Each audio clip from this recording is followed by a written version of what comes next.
سید محمد علی صاحب، اگر ہم بات کریں تو بھارتی اس شکست پر سفارتی محاذ پر پاکستان کی کامیابیوں کا بھی بڑا چرچا ہو رہا ہے، دفاعی محاذ پر تو پہلے ہی جو ہے وہ پوری دنیا معترف ہے۔ مزید اب پاکستان کو جو ہے وہ سفارتی محاذ پر کیا کرنے کی ضرورت ہے، پوری دنیا کو کیا باور کرانے کی ضرورت ہے جو کہ پاکستان کے فیور میں جائے، خاص طور پر اگر ہم نظر رکھیں تو کشمیر کے معاملے کو ہم کنسیڈر کریں تو؟ بہت شکریہ آپ نے مدعو کیا۔ دیکھیے بات یہ ہے کہ 2-3 اعتبار سے یہ ایک بہت تاریخی کامیابی ہے۔ آپ جانتے ہیں کہ الحمدللہ ہماری جو دفاعی افواج ہیں انہوں نے ہمیشہ پاکستان قوم کا سر فخر سے بلند کیا ہے اور پوری دنیا پہ اپنی جو ہے دھاک بھی بٹھائی ہے، اور جس کی وجہ سے پوری دنیا کی عالمی طاقتیں بھی ہماری تینوں افواج کو بہت احترام کی نگاہ سے دیکھتی ہیں۔ لیکن اس دفعہ جو نئی بات آپ نے دیکھنے میں ملی، جو کہ میں ایک اسٹریٹجک اسٹڈیز کے ایکسپرٹ کے طور پہ آپ کو بتا رہا ہوں، وہ یہ ہے کہ تینوں افواج کے درمیان، جنرل سمریز بھی یہاں موجود ہیں، وہ میری تائید کریں گے، بہت زبردست فلالیس سینرجی اور کوارڈینیشن کا مظاہرہ آپ نے دیکھا کہ جب ہم نے آپریشن کا آغاز کیا تو آپ نے دیکھا کس طرح artillery, army strategic force command, air power, air defence system, army air defence system اور نیول فارمیشنز نے بالکل فلالیس کوارڈینیشن اور سینرجی سے یہ جنگ جو ہے لڑی۔ اس کا مطلب یہ ہے کہ ان کی ٹریننگ، پلاننگ، کوارڈینیشن بہت زبردست تھی۔ تو ہم ایک، جس طرح لیاقت علی خان نے ایک دفعہ کہا تھا کہ پاکستان کی یہ جو 5 انگلیاں ہیں یہ مل جائے نا تو پھر یہ ایک مکہ ہے جو دشمن کے دانت توڑ سکتا ہے۔ تو ہم نے دشمن کے دانت جو توڑے ہیں نا، ہم نے مختلف ایلیمنٹس آف نیشنل پاور کو بڑا فلالیس اور زبردست طریقے سے کوارڈینیٹ اور سنرجائز کر کے کیا۔ اس میں ملٹری انسٹرومنٹ ڈیفینیٹلی اس کا اسپیئر ہیڈ ہے، لیکن ساتھ میں جس طرح آپ نے کہا ہماری ڈپلومیسی بائی لیٹرل اور ملٹی لیٹرل پہ بہت زبردست تھی۔ نائب وزیر اعظم نے کہا کہ اس پورے 18 دن کے کرائسس میں کم سے کم 100 ممالک کے لیڈر سے ان کی بات ہوئی ہے۔ اچھا، اس کے ساتھ ہی ساتھ ہم نے ملٹی لیٹرل لیول پہ بھی UN سیکورٹی کاؤنسل کا بھی اجلاس بلوایا، ہم نے OIC کی بھی مکمل حمایت حاصل کی، ہم نے چین، امریکہ، برطانیہ، روس، ان سب کو اعتماد میں لیا۔ اچھا، پھر آپ دیکھیں انفارمیشن ڈومین میں آپ کے ذریعے سے نہ صرف عوام کے اعتماد اور یونٹی کو ہم نے برقرار رکھا، بلکہ دنیا کے سامنے بھی بھارت کے جھوٹے بیانیے اور فیک نیریٹو کو ہم نے ایکسپوز اور ڈیفیٹ بھی کیا۔ چوتھا ڈومین جو ہے وہ لا فیئر کا تھا۔ انڈس واٹر ٹریٹی کے اوپر ہمارا جو اصولی موقف ہے کہ جناب یہ انٹرنیشنل لا کی بھی خلاف ورزی ہے اور اس کا ان کے پاس حق بھی نہیں ہے، اس کو بھی ہم نے ایکسپوز کیا۔ اور دوسرا جو لا فیئر میں ہماری بڑی امپورٹنٹ دلیل تھی وہ یہ تھی کہ جناب ہم نے بھی پہلگام واقعے پہ کنڈولنس بھی دی، لیکن ساتھ ہی ساتھ ہم نے کہا کہ انڈیپینڈنٹ نیوٹرل انویسٹیگیشن ہونی چاہیے اور ہم اس میں سپورٹ کریں گے، آپ جس سے مرضی کروانا ہے کروا لیں۔ لیکن بھارت نے اپنے آخری 4 دنوں کے اندر irresponsible strategic behavior سے یہ ثابت کیا کہ جناب ہم جو ہیں ہم انویسٹیگیشن میں اور حقائق تک پہنچنے میں انٹرسٹڈ نہیں ہیں، ہم تو خالی بہانہ بنا رہے ہیں کہ آپ کے اوپر جاہلانہ جو ہے علی صاحب آپ کی موجودگی کا فائدہ اٹھانا چاہوں گی، میں آپ سے سمجھنا چاہوں گی، امریکی وزیر خارجہ کا کہنا ہے کہ بات چیت نیوٹرل مقام پر ہوگی۔ اب یہ نیوٹرل مقام کیا ہے، کون سا نیوٹرل مقام کی یہاں پہ بات ہو رہی ہے؟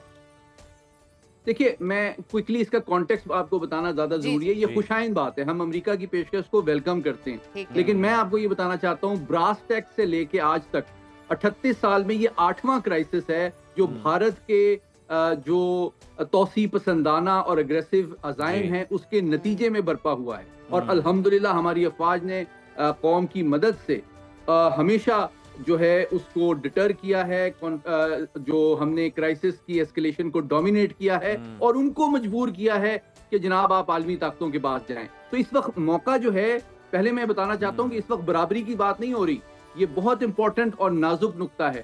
1948 کی یاد کریں کہ جب ہماری بہادر افواج اور لوگوں نے اپنے قوت بازو سے کسی بیرونی امداد کے بغیر آزاد کشمیر کو آزاد کروایا، تو یہ بھارت تھا جو کہ اقوام متحدہ گیا تھا یہ جھوٹا وعدہ لے کے کہ جی میں استصواب رائے کراؤں گا۔ تو آج بھی صورتحال وہی ہے، پاکستان نے ان کے دانت بھی کھٹے کیے ہیں، ان کو حیران بھی کیا، ان کو نقصان پہنچایا، تو وہ پوزیشن آف ویکنس سے گئے ہیں امریکہ، سعودی عرب اور ترکی کے پاس کہ جی ہمارا پاکستان سے بچائیں ہمیں۔ تو اس صورتحال میں ہمیں اپنی بیٹل فیلڈ کی وکٹری کو سسٹینیبل ڈپلومیٹک وکٹری میں کنورٹ کرنا بہت ضروری ہے. تو صرف سیز فائر کافی نہیں ہے.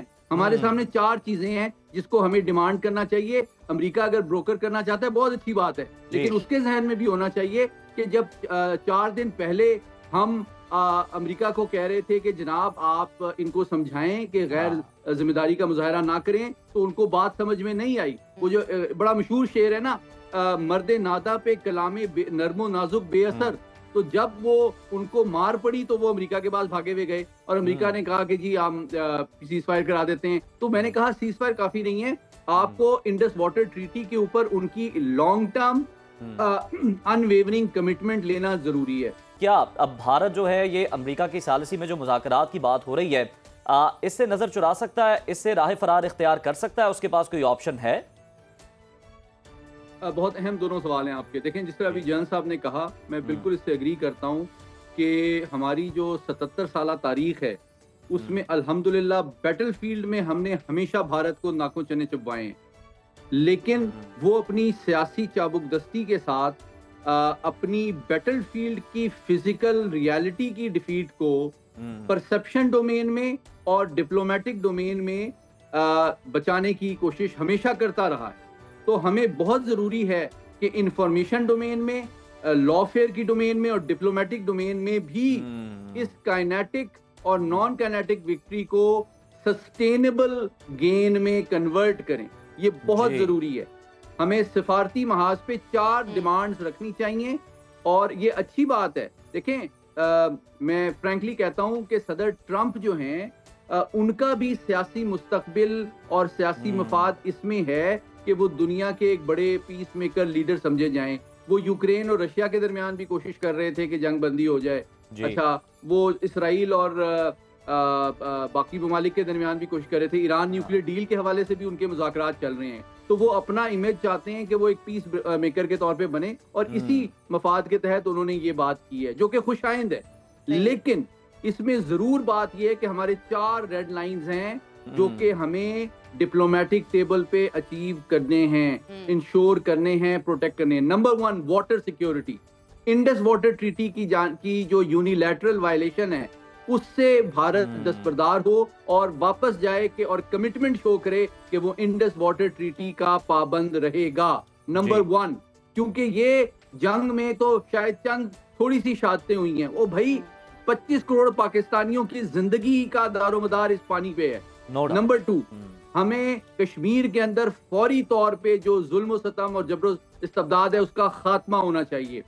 نمبر 3, کہ پاکستان کے اندر جو دہشت گردی کی پشت پناہی انڈیا کر رہا ہے وہ کمٹمنٹ شو کرے ڈپلومیٹک لیول پہ کہ پاکستان کے اندر کسی دہشت گرد تنظیم یا فرد کو وہ سپورٹ نہیں کرے گا. It should be a legally binding commitment. یہ BLA-TTP یہ بھی تو انڈائریکٹ وار ہی ہے نا, ہمارے 80,000 لوگ مارے ہیں انہوں نے. چوتھی ریڈ لائن جو ہے وہ یہ ہے کہ جناب وہ پاکستان ہمیشہ سے 25 سال سے کہتا رہا ہے انڈیا نو وار پیکٹ کرے, وہ نو فرسٹ یوز کی بات کرتا ہے, لیکن پاکستان کے اوپر یونیلیٹرل لمیٹڈ وار کی خواہش اس کی ہمیشہ سے رہی ہے, تو وہ کمٹمنٹ دے کے یوز آف فورس نہیں کرے گا. اور نمبر 5 سب سے امپورٹنٹ کہ کمپوزٹ ڈائلاگ پاکستان اور بھارت کے تمام جو حل طلب تصفیہ طلب مسائل انکلوڈنگ کشمیر ہے, سر کریک ہے یا اور دیگر مسائل ہیں, ان کے لیے بائیلیٹرل لیول پہ جو کمپوزٹ ڈائلاگ ہے وہ دوبارہ ریزیوم کیا جائے with guarantee of the US کہ یہ پروسیس سسٹینیبل ہوگا. اقوام متحدہ کی قراردادوں کے تناظر میں مسئلہ کشمیر کا حل کس حد تک ممکن ہے جب ایک فریق ان قراردادوں کو ماننے سے ہر وقت انکاری ہی ہے؟ کیا کہیں گے؟ دیکھیں اس میں 3 باتیں ہیں. پہلی بات یہ حقیقت ہے کہ وہ ماننے سے انکاری ہیں, لیکن جس طرح میں نے پہلے بھی گزارش کی کہ اس وقت پاکستان جو ہے اس کا پلہ بھاری ہے اور وہ پوزیشن آف ویکنس سے عالمی برادری اور عالمی طاقتوں کے پاس گئے ہیں کہ پاکستان سے مجھے بچائیں. تو پاکستان نے اگر اپنا صبر و تحمل کا دامن ہاتھ میں تھاما ہے تو یہ ان ریٹرن فار واٹ. بات یہ ہے کہ جب ان کو مار پڑی ہے تو یہ مطلب عالمی طاقتوں کے پاس جاتے ہیں. ویسے تو یہ انہوں نے اگر پیس اچیو کر لیا اور اپنی ساری پوزیشنز پہ بحال ہو گئے وہ کہ جی ہم انڈس واٹر ٹریٹی کی وائلیشن بھی کریں گے, ہم دہشت گردی کو بھی سپورٹ کریں گے پاکستان میں، ہم کشمیر میں ظلم و ستم بھی کریں گے اور کشمیر پہ مذاکرات بھی نہیں کریں گے، تو پھر تو آپ میں مجھے کہنے دیجئے آپ نے بیٹل فیلڈ میں تو ان کو شکست فاش دی ہے، لیکن انہوں نے اپنے مفادات کو تو کمپرومائز نہیں کیا۔ تو ضروری یہ ہے کہ جو، اور ایک اور بات میں آپ کو بتانا چاہتا ہوں، ان کی ڈپلومیٹک اسٹریٹجی ہمیشہ یہ رہی ہے کہ جب کوئی عالمی طاقت جو ہے ان کے اوپر دباؤ ڈالتی تھی، انکلوڈنگ امریکہ، کہ جی آپ مذاکرات کریں پاکستان سے، تو وہ کہتے تھے یہ تو ہمارا بائیلیٹرل مسئلہ ہے، آپ کو کیا مسئلہ ہے۔ اچھا، دوسری بات جب پاکستان کی بات کرتے تھے تو وہ کہتے تھے جی اب تو 2019 کے بعد سے یہ تو ہمارا انٹرنل مسئلہ ہے، آپ کو کیا پرابلم ہے۔ تو اب چونکہ وہ خود کشمیر کا مسئلہ لے کے امریکہ کے پاس گئے ہیں، تو وہ یہ پوزیشن نہیں لے سکتے کہ جناب یہ ہمارا داخلی مسئلہ ہے اور یہ پاکستان اور انڈیا آپس میں حل کر لیں گے۔ تو اس موقع سے بھرپور انداز میں دانش مندی سے بر وقت فائدہ اٹھانا سفارتی سطح پہ پاکستان کی سفارت خانے کی اور پولیٹیکل لیڈرشپ کی ذمہ داری ہے کہ وہ بائنڈنگ کمٹمنٹ امریکہ سے لیں کہ پچھلے 38 سال میں 8واں کرائسس بھارت کے توسیع پسندانہ اور اگریسو ڈیزائن کی وجہ سے یہاں پہ ہوا ہے، اور اگر آپ دنیا میں امن و سلامتی چاہتے ہیں تو بھارت اور دیرپا امن چاہتے ہیں، تو ضروری ہے کہ مسئلہ کشمیر کو اقوام متحدہ کی قراردادوں اور کشمیری بہن بھائیوں کی امنگوں کے مطابق استصواب رائے کے ذریعے سے حل کیا جائے۔ اور یہ موقع اگر اس وقت پوزیشن آف ویکنس سے انڈیا نہیں مانتا تو پھر پوزیشن آف اسٹرینتھ سے اسے یہ توقع کرنا خام خیالی ہوگی۔